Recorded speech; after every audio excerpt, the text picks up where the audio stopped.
This is episode 282 of the Super League pod. It's crunch time with a last chance battle in Super League, sodden cup semi-finals and playoffs down under, where it was raining points rather than the puddles we saw in the Northern Hemisphere. And the dark clouds weren't just over the Totally Wicked stadium on Saturday, as we also have some truly gloomy news to cover out of Australia, but more upbeat, heartwarming news coming out of our own backyard as well. There's plenty to go at, so fasten up your raincoats. It's SLP time.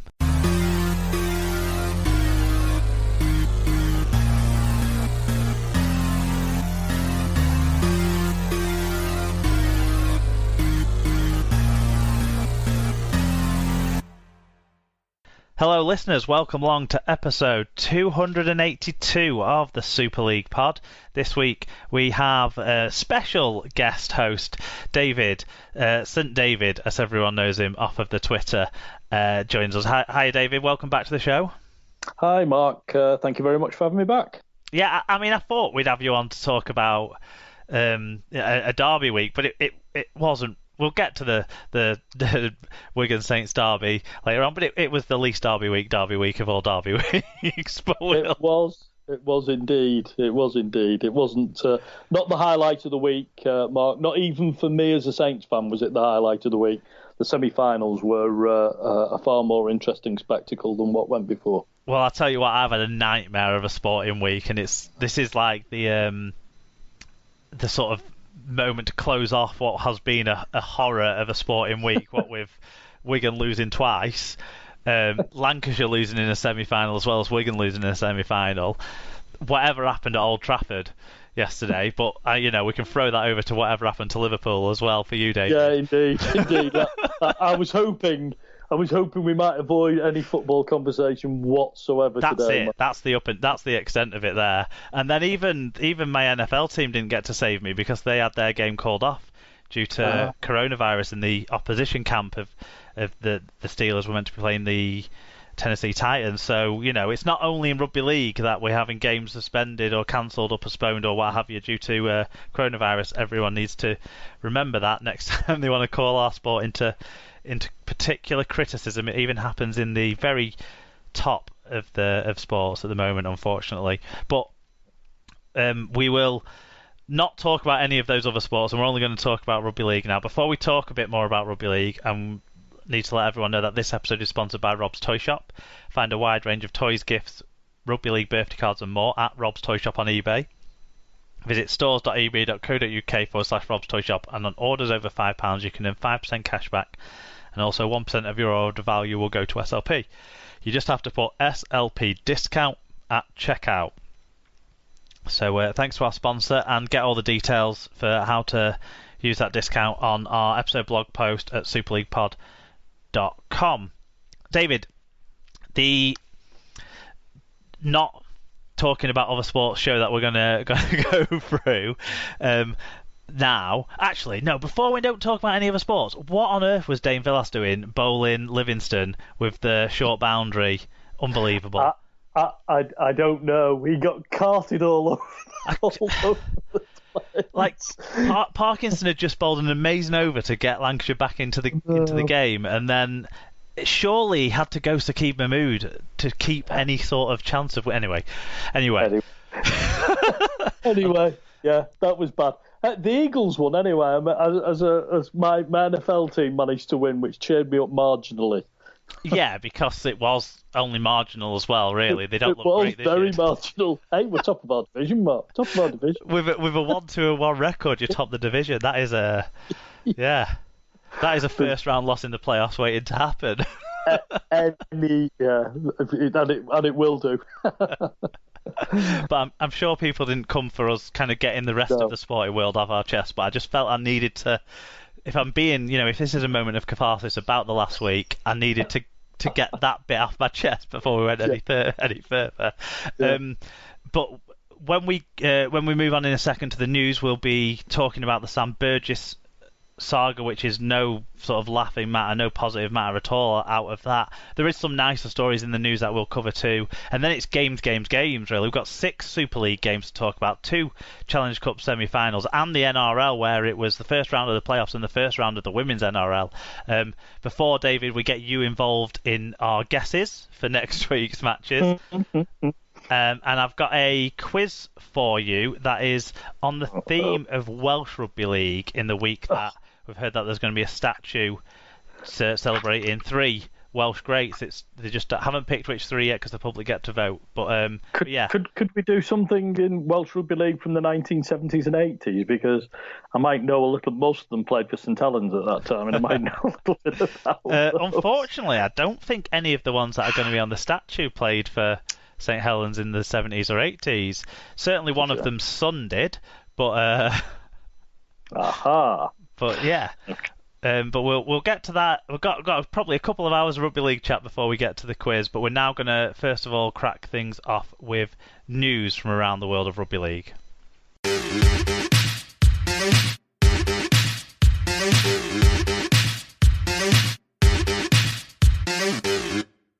News then, and we'll start with a story that we will not take any pleasure in talking about, David, and that's former England captain Sam Burgess has stepped down as South Sydney Rabbitohs assistant coach while police investigate allegations made against him. The Australian newspaper reported on Friday that the NRL club had covered up alleged drug use and domestic violence by Burgess. He has also stepped down from his punditry role with the NRL broadcasters Fox. The 31-year-old's lawyer denied claims in a statement to the newspaper. It's clear, we need to make that clear. The allegations are false and constitute an indefensible defamation against my client, said lawyer Mark O'Brien. New South Wales police have said they're investigating after various allegations were brought to them on Wednesday.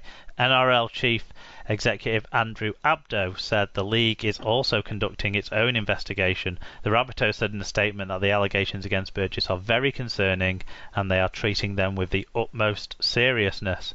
Our friend Lee Whitnall got in touch. He said, I don't think I've ever wanted anything to be untrue more than the sickening allegations about Sam Burgess. I have fully bought into his sparkly-eyed man image and have held him in the highest esteem since I first fell in love with the sport. If he turns out to be the man he has been claimed to be, I'll be truly devastated. It's an awful story. We obviously can't say too much about it in the moment, with it being under investigation by all concerned, and the fact that Sam and his lawyer have clearly denied these allegations.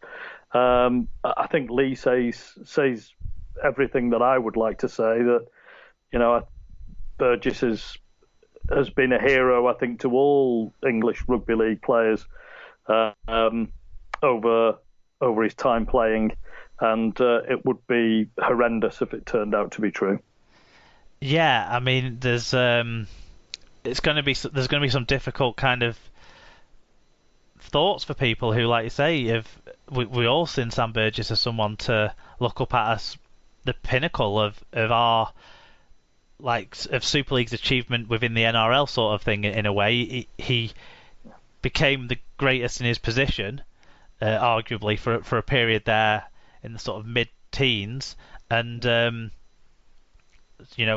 wrapped up in that Clive Churchill win for in the 2013 Grand Final. And this is really, really sad. And first of all, anyone who's suffering from this situation, his ex-wife Phoebe Burgess, and her family, the 2 children that the pair have together. Whether this is truth or whether it's false, like Burgess and his lawyers have said, it's still going to cause irreparable damage to the family, and clearly there's already been a significant fallout there that's going to have a lasting effect on these kids, one way or another, which is really sad. And obviously any damage that's been done to his ex-wife as well in the process,